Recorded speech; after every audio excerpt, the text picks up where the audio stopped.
مفتی طارق مسعود special. جو لوگ زنا کرتے ہیں، بد نظری کرتے ہیں، انٹرنیٹ پر فحش فلمیں دیکھتے ہیں، نکاح کی لذت اللہ ان سے چھین لیتے ہیں۔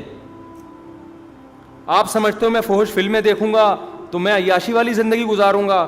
او بھائی، جو نئی فلمیں دیکھتے ہیں نا، وہ حلال میں اس سے زیادہ لذت اللہ ان کو عطا کر دیتا ہے جو آپ فحش فلمیں اور زنا کر کے اور لڑکیوں سے باتیں کر کے لذت حاصل کرنے کی کوشش کر رہے ہو۔ من تعجل بشیء قبل اوانہ عوقب بحرمانہ۔ حضرت رابعہ بصریہ کا نام سنا نا، بڑی ولی اللہ تھیں، ان کا قول ہے یہ کہ جو شخص کسی چیز کو وقت سے پہلے حاصل کرتا ہے، وقت پر اللہ اسے اس لذت سے محروم کر دیتے ہیں۔ وقت پہ اللہ اسے لذت، میں اکثر یہاں ایک واقعہ بیان کرتا ہوں، تھوڑا حیا کے خلاف ہے، لیکن کچھ چیزیں ایسی ہوتی ہیں جو جب تک وہ واقعہ صحیح بیان نہ کرو تو وہ موٹیویشن نہیں ملتی۔ ہمارے ایک استاذ گاؤں میں، ہم گئے کسی گاؤں میں، ہمارے دورے ہوا کرتے تھے، 2 مہینے کے دورے صرف، دورہ نحو، تو ہم گئے کسی گاؤں میں، تو ہمارے ساتھ ایک افغانی بھی، وہ یہیں پاکستان کے تھے وہ، تو ہمارے استاذ نا اس کے ساتھ 2 مہینے بعد اس کی گاڑی میں بیٹھ کے آ رہے ہیں نا، وہ ریوو تھی یا ویگو تھی واللہ عالم۔ اب کہہ رہے ہیں وہ 2 مہینے بعد جب گھر جا رہا ہے نا، تو گاڑی کی اسپیڈ ایسی تھی کہ ہمیں لگ رہا تھا کہیں پھوڑ دے گا، یہ ہمیں مار دے گا نا۔ کہہ رہے ہیں ہم بار بار بریک لگوا رہے ہیں، بھائی ذرا آرام سے چلا یار، بھائی ذرا آرام سے چلا، اور تجھے اتنی جلدی کیا ہے؟ وہ کہتا ہے مجھے بیوی یاد آ رہی ہے، میں 2 مہینے بیوی کے بغیر میں نے صبر کیا، مجھ سے صبر ایک دن بھی صبر نہیں ہو رہا۔ آپ مجھے بتاؤ، بد نظری کرنے والا، زنا کرنے والا، لڑکیوں میں دلچسپی لینے والا، جو لوگ سفر میں جاتے ہیں، جو عیاش لوگ ہوتے ہیں، ان کا دل ایسے گھر بھاگنے کو کرتا ہے؟ بولو نا کیا ہو گیا، کہیں گھننے کیوں بنے ہوئے ہو ہیں بھائی؟ لوگ جاتے ہیں باہر ملکوں میں، عیاشی کر رہے ہیں، اور بد نظری بھی، اور فحش فلمیں بھی، اور جو بھی آج کل بیہودہ کام ہو رہے ہیں، ممبر پہ نام لینا بھی، اس کا تذکرہ بھی مناسب نہیں ہے۔ وہ اپنی خواہش پوری کر رہے ہیں، چاہے ہاتھ سے کریں، چاہے فحش فلمیں دیکھ کے کریں، چاہے لڑکیوں سے کریں۔ ان کے دل میں اللہ بیوی کی وہ محبت، عشق اور جذبہ نہیں رکھتا جو پاک دامن آدمی کے دل میں۔ بولتے کیوں نہیں؟ جو پاک دامن آدمی کو حلال بیوی میں وہ لذت اللہ دے دیتے ہیں جو ایک عیش پرست کو طوائفوں میں بھی وہ لذت حاصل نہیں ہوتی۔ تو ہمارے استاذ کہہ رہے تھے میں نے اس سے سبق حاصل کیا، دیکھو یار پاک دامن ہے نا، پاک دامن ہے، کیوں اسپیڈ ہے اس کی، حالانکہ کوئی ضروری نہیں کہ کوئی حسین لیلا سے اس نے شادی کی ہو، تو بیچارہ گاؤں کا دیہاتی تھا۔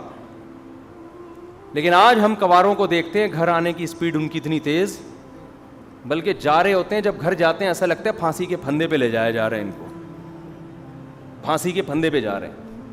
وہ بھی اس لیے جا رہے ہیں کہ نہیں گئے تو پھٹا ہوگا گھر میں، ابھی تک آئے نہیں۔ بیگمیں انتظار کر رہی ہوتی ہیں، 2 بج گئے ہیں، بندہ مارکیٹ سے شارٹ ہے، شوہر آتا ہی نہیں گھر میں، 3 بج گئے ہیں، پتہ نہیں ہے کہاں غائب ہو گیا بندہ، کہاں غائب ہو گیا، تلاش کرو اس کو۔ اور بندہ آ بھی رہا ہوتا ہے سالوں کے ڈر سے، سسر کے ڈر سے، فون نہ آ جائے، پیٹ نہ دیں، یار شادی کی ہے ٹائم تو دو۔ تو من تاج، یہ دنیا کا اصول ہے۔ دنیا میں جو گناہگار آدمی ہے، جو عیش پرست آدمی ہے، دنیا میں لذتیں، دیکھو شراب پینے والا سمجھتا ہے میں بڑی عیاشی کر رہا ہوں، خدا کی قسم عیاشی میں وہ ہے جو شراب نہیں پیتا۔ ہم نے شرابی بھی دیکھے ہیں، عیاشی میں جب ہوتے ہیں جب پی رہے ہوتے ہیں، اس کے بعد جو ٹینشن ان کو بھی ہوتی ہے اور دوسروں کو بھی دیتے ہیں، وہ ٹینشن بہت زیادہ ہے اس لذت سے جو آپ تھوڑی دیر کے لیے آپ پی کے اپنے آپ کو ریلیکس کر رہے ہیں۔ یہ تھوڑی دیر کی لذت ہے۔ میں نے کبھی کسی شرابی کو خوش نہیں دیکھا، ڈپریشن میں ہوتے ہیں، ان کو نہیں ملے پاگل ہو رہے ہوتے ہیں۔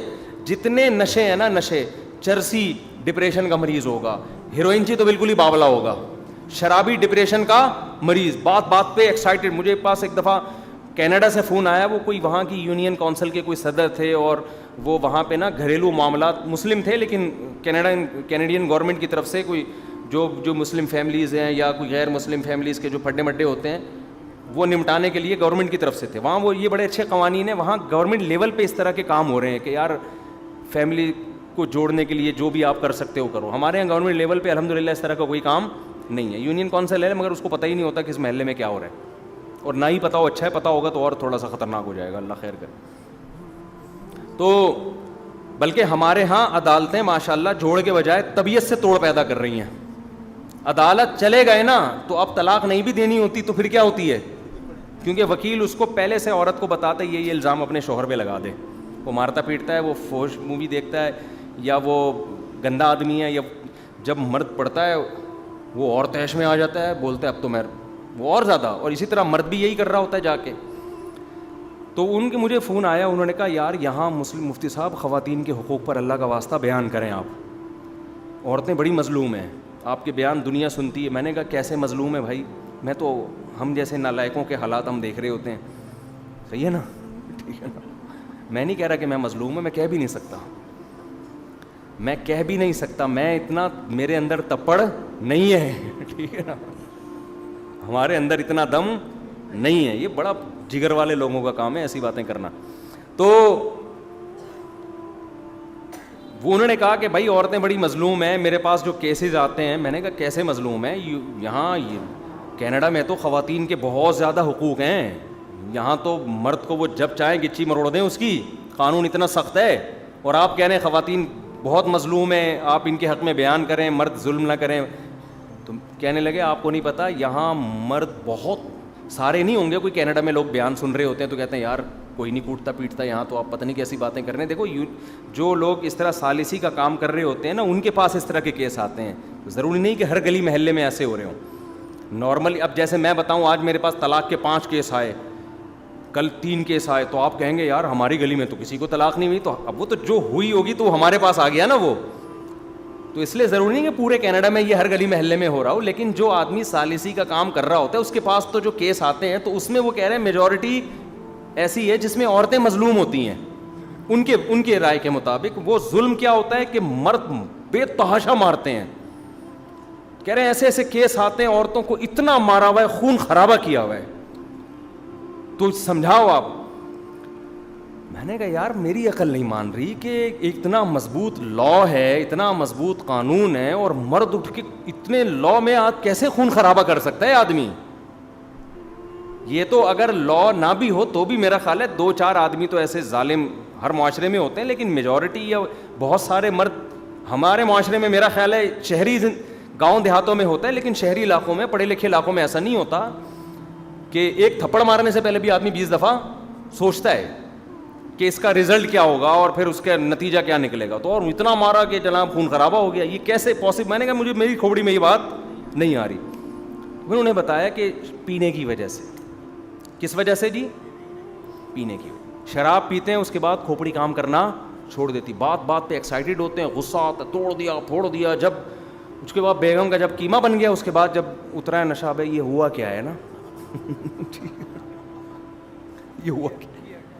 کہہ رہے پھر بیوی اگر جیل بھجوا دے اس پہ پھر اور تپتا ہے وہاں جا کے وہ کہ میری بیوی نے مجھے جیل کیوں بھجوایا, وہ باہر نکلو پھر میں دیکھو کیا کرتا ہوں.